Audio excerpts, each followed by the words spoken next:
পশ্চিমবাংলার রাজনীতিতে নতুন মোড়। তৃণমূল থেকে বহিষ্কৃত বিধায়ক হুমায়ুন কবির গড়লেন নতুন দল।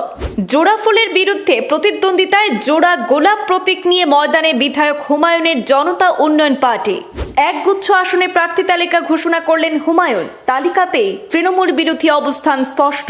হুমায়ুনের নতুন দলের প্রার্থী তালিকায় রয়েছেন একই নামের 4 জন প্রার্থী। তালিকায় নাম রয়েছে বর্তমান ক্ষমতাসীন তৃণমূলের একাধিক নেতা নেত্রীরও। প্রথমে বাবরি মসজিদ তৈরির ঘোষণা, পরে নতুন দল তৈরি করে ক্ষমতাসীন টিএমসিকে রুখে দেওয়ার হুঙ্কার ছুঁড়ে দিলেন ক্ষমতাসীন শিবির থেকে বহিষ্কৃত বিধায়ক হুমায়ুন কবির। বছরভর একের পর এক চমক দিয়েছেন হুমায়ুন কবির।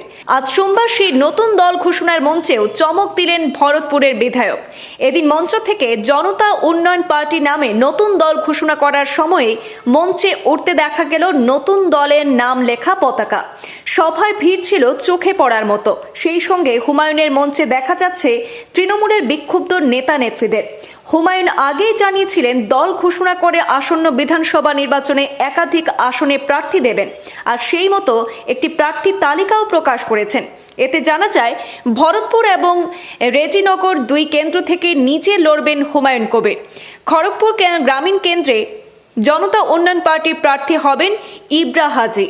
মালদহের বৈষ্ণবনগরের প্রার্থী মুস্তারা বিবি, মুর্শিদাবাদ কেন্দ্রের প্রার্থী মনীষা পাণ্ডে।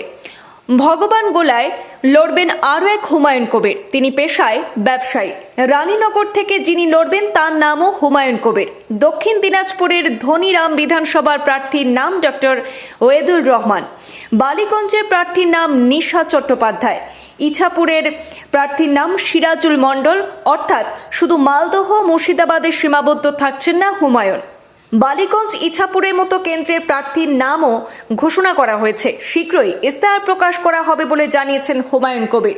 প্রার্থীদের মধ্যে মনীষা পাণ্ডে ছিলেন তৃণমূলের নেত্রী। এছাড়া রানীনগরের প্রার্থী ডক্টর হুমায়ুন কবির 2016 সালে তৃণমূলের টিকিটে প্রতিদ্বন্দ্বিতা করেছিলেন, কংগ্রেসের কাছে হেরে যান। সিরাজুল মণ্ডলের দাবি তিনি 21 জুলাইয়ের আন্দোলনে মমতা বন্দ্যোপাধ্যায়ের সঙ্গী ছিলেন।